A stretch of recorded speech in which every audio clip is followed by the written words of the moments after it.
If I had known what was on that tape, I would have left it buried in that dusty attic. But curiosity doesn't just kill cats. It ruins lives. I should have burned it the moment I saw my own face on the screen. Exploration. For most people, the word conjures images of mountain climbers or ocean adventurers braving the unknown. For me, it's always meant peeling back the layers of forgotten places, abandoned houses, derelict schools, and the occasional industrial ghost town.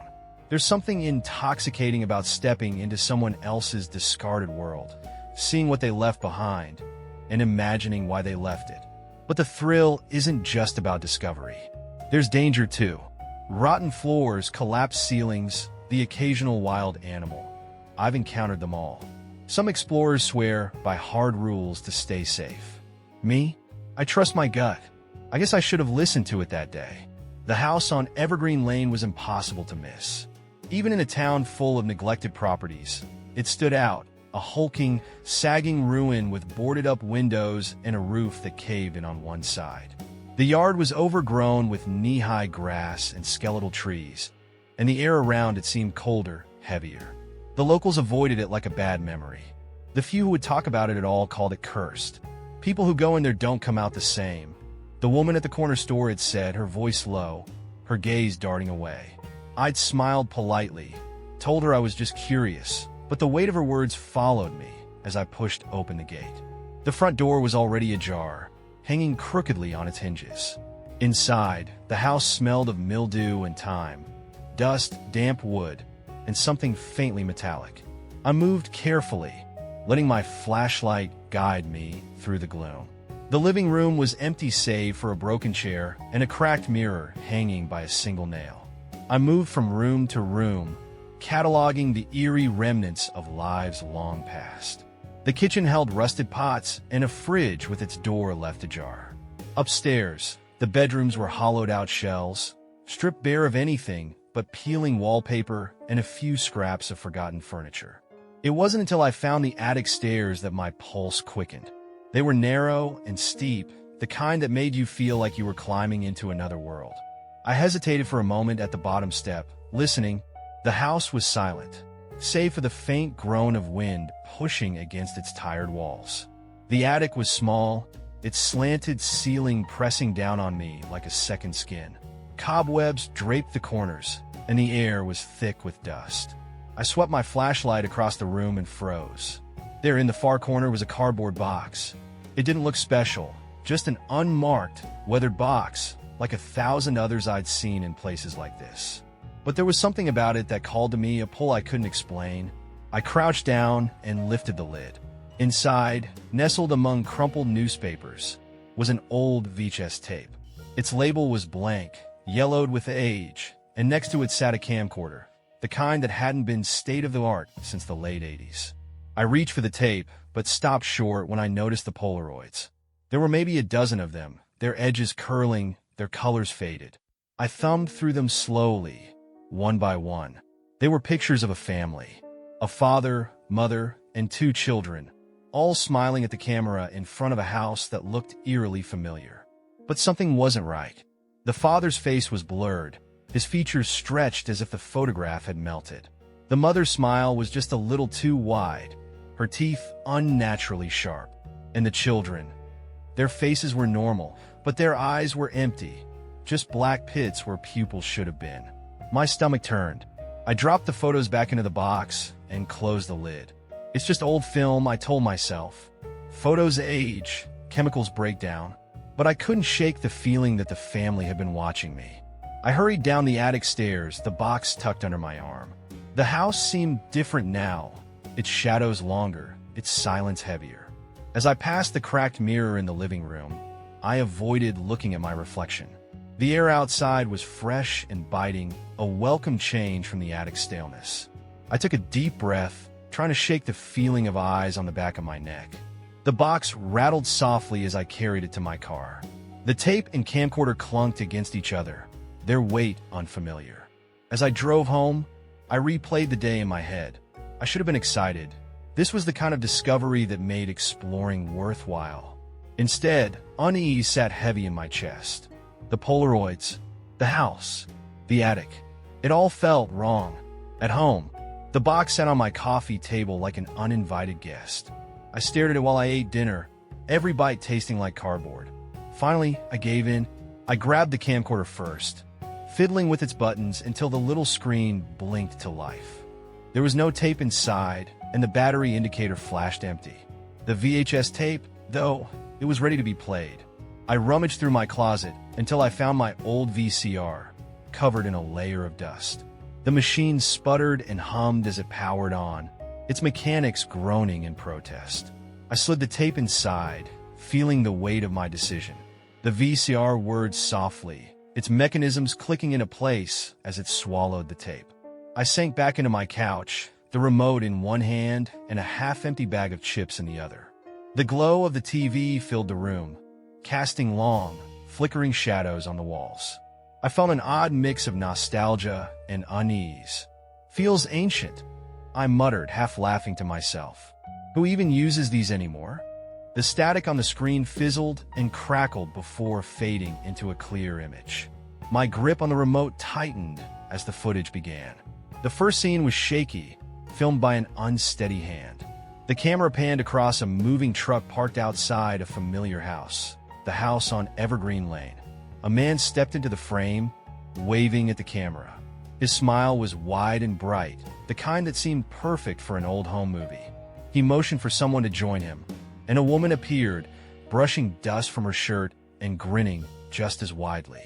The couple looked like the ideal suburban family, and soon their 2 children darted into the shot, laughing and playing tag around the truck.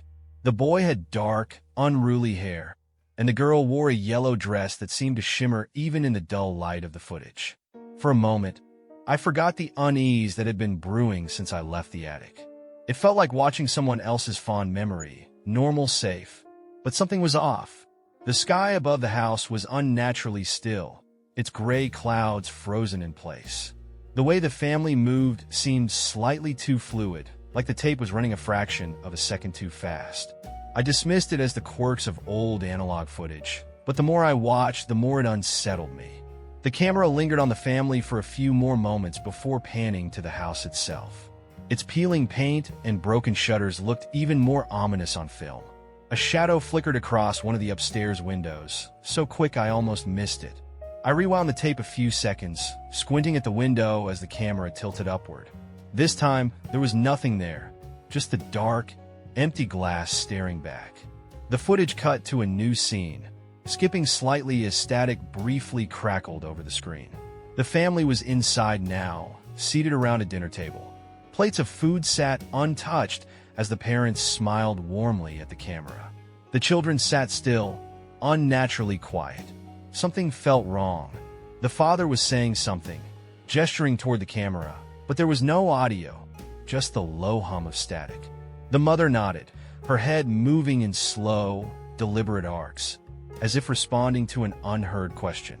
The camera tilted slightly, and I noticed a reflection in the window behind them. It wasn't the cameraman. It was tall, impossibly thin, its head tilted at an unnatural angle. The figure stood perfectly still, its shadow stretching across the table like a long, dark arm. The screen flickered again, and when the image returned, the family was gone. The camera moved on its own now, wandering through the empty house. Each step creaked audibly, the sound distorted like it was being played underwater. The living room, the kitchen, the staircase. The camera climbed the stairs, its movements slow and deliberate, pausing at each creak. I leaned forward, my stomach tightening as I recognized the attic door at the end of the hallway. The door swung open with a sound so sharp and loud that it made me flinch. The attic was exactly as I'd left it earlier that day. Boxes piled in the corner, cobwebs clinging to the rafters. The camera approached the same cardboard box where I'd found the tape, lingering for a moment before turning toward the far wall. A mirror leaned against the wall, its glass warped and cloudy. In its reflection, I could see the room, the boxes, the slanted ceiling, but no camera, no cameraman. Instead, a shadow stood where the camera should have been, long and featureless, its head tilted toward the mirror as if it were looking back at me. The screen went black, and for a moment, I thought the tape had ended. I let out a shaky breath, my heart hammering against my ribs. But then the static returned, and with it, a new scene. The image was dark, grainy, and hard to make out. The camera was in a different room now, moving slowly. My stomach sank as I realized what I was looking at. It was my living room, my couch, my coffee table, the lamp on the corner shelf that flickered whenever the heater kicked on. I stared at the screen, my throat dry. The camera moved closer, panning over the empty room before settling on the back of the couch, on me. There I was, sitting exactly as I was now, staring at the TV with the same slack-jawed expression of horror. I whipped around, expecting to see someone behind me, but the room was empty. When I turned back to the screen, the footage had changed again. The camera was outside now, moving toward my house. The streetlight on the corner buzzed faintly in the distance, casting a sickly yellow glow over the front yard. The frame shook slightly as the camera climbed the porch steps. I heard the faint creak of wood as the front door swung open, though I didn't remember leaving it unlocked. The camera moved through my house, retracing the same path it had taken in the earlier footage. The living room, the kitchen, the stairs. My heart pounded as the camera climbed upward, each step creaking louder than the last. I knew where it was going. The screen went black again, and I stared at the reflection of my own pale, terrified face in the blank glass. And then the tape ejected itself with a soft click. For a long moment, I didn't move. The VCR hummed quietly, the tape sitting halfway out like it was waiting for me to pick it up. I reached for it hesitantly, my fingers trembling, but froze when I heard it. A faint creak. From upstairs. The sound of a footstep. Someone was in the attic. The silence after the tape ejected was suffocating. I sat there frozen, my mind racing to rationalize what I had just seen. My living room, my couch, me. I reached for the tape with trembling fingers, holding it as if it might bite. My first instinct was to rewind it, to replay the footage and prove to myself that it had all been a trick of the light, a glitch in the old tape. I told myself that there had to be a logical explanation. Sliding the tape back into the VCR, I pressed the rewind button and listened to the whir of the machine as the footage rewound. My pulse pounded in my ears, and I felt a cold sweat breaking out along my spine. When the tape was ready, I hit play. The footage started again, just as it had before. The family waving at the camera, the father's too wide grin, the shadow in the attic window. I fast-forwarded through the scenes I'd already seen. The dinner table, the empty house, the attic. My finger hovered over the play button as the scene I dreaded approached. The screen flickered, static hissing for a moment before the tape resumed. The camera was in a dark room now, its movements slow and deliberate. My breath caught in my throat. This was it. This was the part where it showed me. But it wasn't. The footage had changed. Instead of my living room, the camera was back in the attic, panning across the dusty boxes and cobweb-covered beams. The mirror on the far wall came into view, its glass warped and cloudy, but this time it reflected nothing. No shadow, no figure, just the empty room. I rewound again, but the scene was still gone. I let out a shaky laugh, trying to convince myself that I'd imagined it, that my overactive mind had filled in the gaps of a jumpy, old tape. Just my imagination, I muttered, but the words felt hollow, like a paper-thin shield against the crawling fear in my chest. I left the tape on the coffee table and stood up, pacing the room in an effort to shake the unease. The house felt different. The air was heavier, pressing down on me like I was underwater. The shadows in the corners of the room seemed to stretch a little longer, moving just enough to make me doubt my eyes. I turned off the TV and went to the kitchen, desperate for a distraction. I opened the fridge, but before I could grab anything, the faint sound of static reached my ears. I froze, my hand hovering over a bottle of water. The TV was back on. I crept back into the living room, my heart pounding in my chest. The screen glowed faintly in the dim room, filled with nothing but static. I grabbed the remote from the coffee table and hit the power button. The screen went black. Before I could sit down, the static returned, louder this time. My stomach turned as I approached the TV again, my reflection wavering in the white noise of the screen. I pressed the power button directly on the set, and the static disappeared. This time, I unplugged the TV. I tried to distract myself with anything else. Cleaning, scrolling through my phone, even staring at the blank wall. But the sensation that I wasn't alone wouldn't leave me. Every so often, I'd hear faint sounds. The scrape of a chair in the other room, the rustle of fabric, the hum of static that seemed to linger in my ears. When I turned back toward the coffee table, I noticed something strange. The box I'd taken from the attic seemed different. Its edges weren't as collapsed as I remembered, and the lid was slightly askew. I walked over to it slowly, the floor creaking under my weight. Lifting the lid, I began to rummage through its contents again. Underneath the crumpled newspapers and Polaroids, I felt something thin and rough against my fingertips. Pulling it out, I found a piece of paper, crumpled and yellowed with age. Unfolding it, I read the words scrawled in uneven, jagged handwriting. Do not watch. Do not record. Do not bring it home. The words sent a chill down my spine. My hands shook as I stared at the note, my mind reeling. Someone had left this as a warning, tucked away in the attic, buried under decades of dust. And I had ignored it. That night, I couldn't sleep. Every time I closed my eyes, I saw them. The faces from the Polaroids. The father with his blurred features. The mother with her impossibly wide smile. The children's empty, black eyes. They lingered at the edge of my mind, watching me from the darkness. When I finally drifted off, I dreamed of shadows. They surrounded my bed, tall and thin, their faces warped and indistinct. Their movements were slow and deliberate, as if they were studying me. They whispered in a language I couldn't understand, their voices low and distorted, like words spoken underwater. I tried to move, to scream, but my body wouldn't obey. One of the figures leaned closer, its featureless face inches from mine. The whispers grew louder, filling my ears, my mind, my entire being. And then I woke up. I sat upright, gasping for air, my chest heaving. My room was dark, the only light coming from the street lamp outside my window. But the shadows in the corners of the room seemed wrong. I squinted, trying to convince myself that it was just my imagination, just the lingering effects of a dream. But then one of the shadows moved. A soft hiss filled the air, faint but unmistakable. The static. I turned toward the corner of the room. My breath caught in my throat. The darkness seemed to ripple, shifting like it was alive. I didn't dare move. The hiss grew louder, and then, just as suddenly as it started, it stopped. The room was silent again. But the feeling of being watched didn't leave me. It never left me. The warnings on the note echoed in my mind. Do not watch. Do not record. Do not bring it home. But it was too late. I'd already done all three. I couldn't stop thinking about the shadows. The dream. The whispers. The note.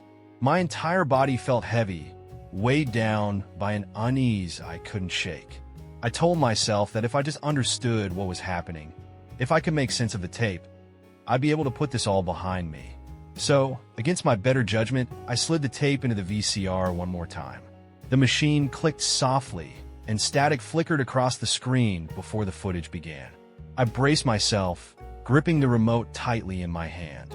The tape started the same way it always did. The family moving into the house on Evergreen Lane. The father waving at the camera, the mother smiling too widely, the kids chasing each other across the lawn. I fast-forwarded through the familiar scenes. The dinner table, the attic, the mirror. But then the tape changed. The footage jumped abruptly to the attic, just as I remembered it. The boxes were stacked in the corner, and the faint light filtering through the cracks in the roof bathed the room in an eerie glow. But this time, I was in the frame. It was me, crouched in the corner of the attic, rummaging through the box. My heart skipped a beat. I didn't remember this. The camera lingered on me as I pulled out the VHS tape and camcorder, my movements slow and deliberate. I was wearing the same clothes I'd worn that day, my hair tied back the same way. But something felt off. The me on the screen stood up and turned toward the mirror at the far end of the attic. I froze. In the footage, my reflection didn't match my movements, while the me on the tape simply stood there, staring at the mirror, my reflection began to move on its own. It tilted its head to the side, slowly, unnaturally, like a puppet on strings. I leaned closer to the screen, my breath catching in my throat. The reflection's mouth began to move, forming words that I couldn't hear. I rewound the tape and paused it, squinting at the screen. My reflection's mouth was open wide, its jaw hanging at an impossible angle, as if it were silently screaming. Then the words formed. "You let it in." A chill ran down my spine, and I hit play again, unable to look away.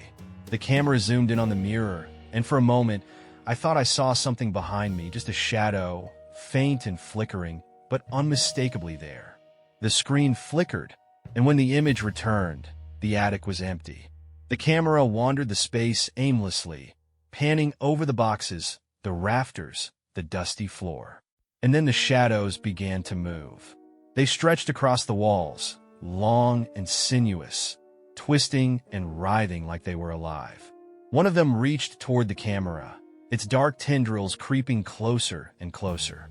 The tape hissed, and the image distorted, the shadows blurring into the static.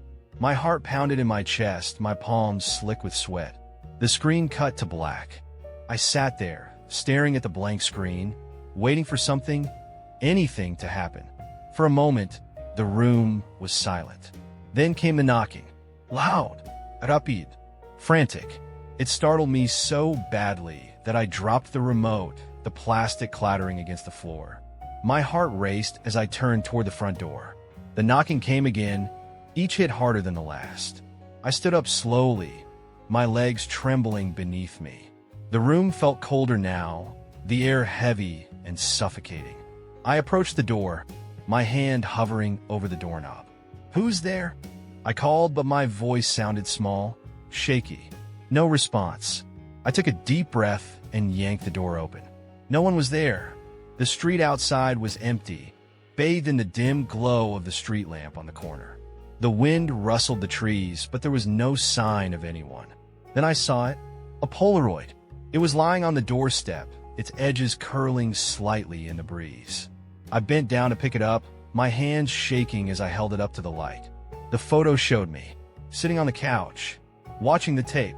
I stumbled back inside, slamming the door shut behind me. My breathing was ragged, my mind racing. This wasn't possible. How could someone have taken a photo of me without me noticing? I glanced around the living room, half expecting to see someone standing in the shadows. But I was alone. At least I thought I was. The Polaroid slipped from my fingers, fluttering to the floor. My gaze drifted to the TV, which was still off, its black screen reflecting my pale, terrified face. But something was wrong. My reflection didn't match my movements. I was staring straight at the TV, but in the reflection, I was looking directly at me. For a moment, I couldn't breathe. My chest tightened, and a cold sweat dripped down my spine. I forced myself to look away from the screen, my hands clutching the edge of the couch for support. The silence in the room was deafening. And then the knocking started again. This time, it wasn't coming from the front door. It was coming from the attic. I couldn't stay in the house another second. My pulse hammered in my ears as I grabbed the tape, stuffed it into my bag, and bolted out the back door. The knocking from the attic followed me in my mind, echoing louder with every step. The night air was cold and sharp against my skin, a welcome change from the suffocating atmosphere inside. My backyard stretched into darkness, the trees swaying gently in the breeze. I didn't care about the hour, didn't care about waking the neighbors. All I cared about was ending this nightmare. I dumped the tape onto the ground in the middle of the yard. My hands shook as I fumbled with the gas can I kept in the shed, spilling gasoline over the tape, the grass, my shoes. The sharp smell stung my nose, but I didn't care. Striking a match, I hesitated for just a moment, staring at the dark rectangle lying in the pool of fuel. A voice in the back of my head whispered, "Don't do this. You'll make it worse." But it was too late for doubts. I flicked the match onto the tape, and flames roared to life, consuming it in an instant. The fire burned quickly, the heat licking at my skin as I stepped back. The tape began to melt, black plastic bubbling and curling in on itself. For a brief moment, I felt relief. This was it. This was the end. Then the screaming started. It wasn't human. It was distorted, mechanical, like the sound of a voice twisted and stretched through an old speaker.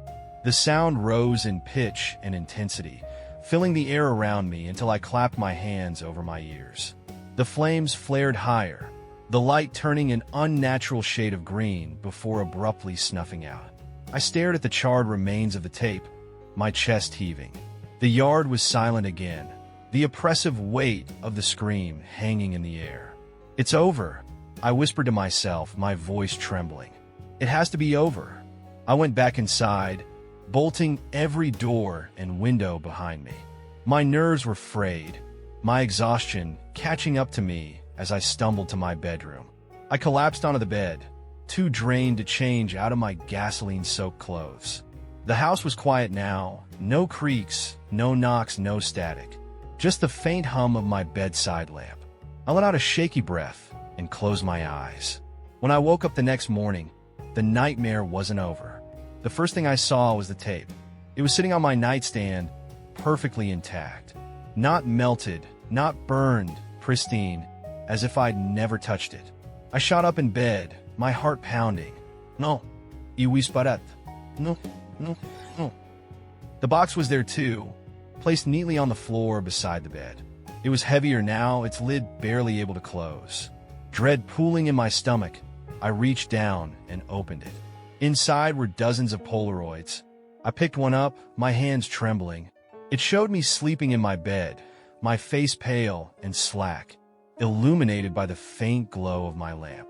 Another showed me eating dinner at the kitchen table, the faint shadow of a figure visible behind me. A third showed me in the attic, crouched over the box. My chest tightened, and I felt bile rise in my throat. The Polaroids weren't old. They were new. I couldn't think, couldn't breathe. My mind raced, desperate to make sense of it all, but the more I tried, the more the pieces refused to fit. The tape sat on the nightstand, almost mocking me. I knew what I had to do. I carried the tape back to the living room and slid it into the VCR one last time.